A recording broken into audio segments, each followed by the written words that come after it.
Hello, baseball fans. Welcome back to Baseball Rambles. Hope everybody's staying safe. If you haven't hit that subscribe button already, please consider doing so because we're getting really close to giving away our first subscriber prize. Now, in one of my previous vlogs, I talked about how I was wrong. I thought the Jays would be all over George Springer, but it looks like he's probably going to be going to the Mets, with the Jays being more aggressive on JT Realmuto. So the real question is, who's going to play center field for the Blue Jays next year? I feel like singing that song, All I Want for Christmas is a Center Fielder. Well, I know the Jays have been linked recently to Marcell Ozuna, and as premium of a player as he can be, he doesn't really fill the void at all for center fielder or upgrading our defensive ability in the outfield.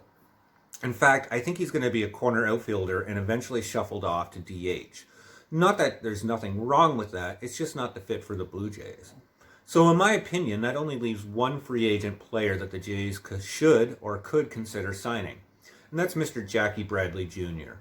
Now, if you don't know a little bit about Jackie Bradley, he's going to be 31 going into the next season. He's coming from the Red Sox, and in 2020 had a bit of a, what they would say, a bounce back or comeback year. His average was way up at 283, had 7 home runs and a 1.8 WAR. Although I will admit he was streaky last season. He started off for the first half of the season with 235, finished off with 318. So like some players, maybe just took a little bit to get the engine going and had a better second half. However, 2019 and 2018 certainly weren't the best for Jackie Bradley. He had kind of a pedestrian number where he had an average of 225 for 2019, did okay with home runs at 21, and had a WAR of 1.9, very similar to 2018 where he had an average of 234, 13 home runs, and I think a 2.2 WAR. What really makes him stand out, though, is his defensive ability in outfield, his ability to handle center field in particular, and that's a void that the Jays need. In fact, he's been a Gold Glove winner as recent as 2018, where he was the best center fielder in the game, and he's somebody who could definitely provide that upside for a defensive ability.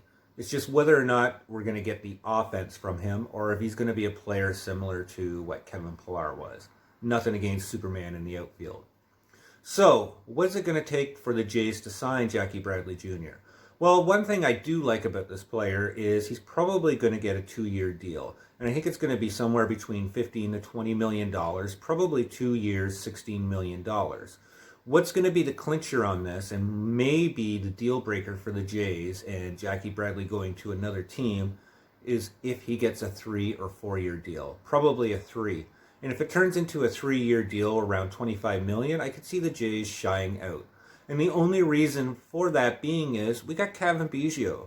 So if we really can't find a player to the contract of our liking, we can always stick Cavan Biggio in center field and see how he develops there. It's a position that he can play, and it's a position that he really hasn't been exploited to play regularly, so we can't really gauge at his success.